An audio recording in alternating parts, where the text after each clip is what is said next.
adonin di boite ka khongai che chun le te an sang si a ichin la u le nau zong te ne nang ne na vang kan nui dun hi an phal lo samang min chen tir an tum reng mai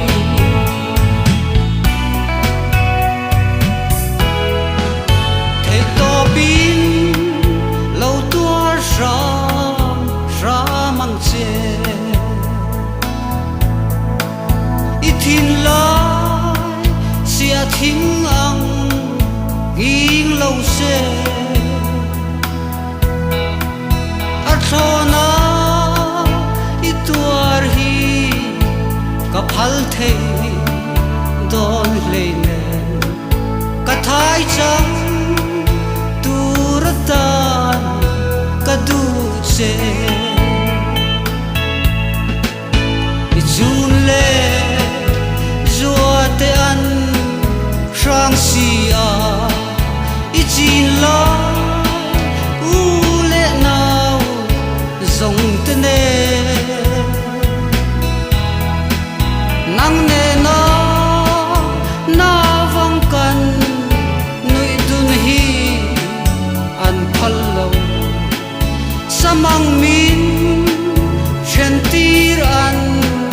tum reng mai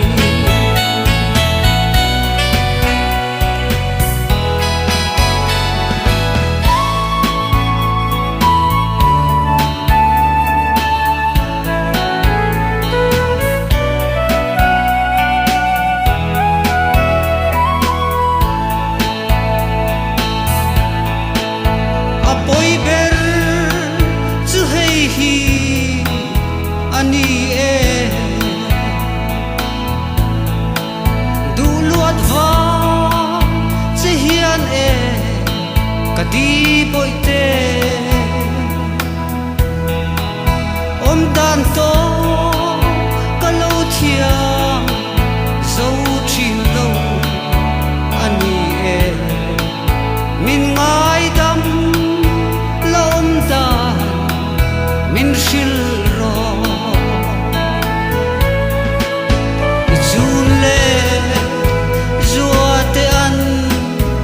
sang si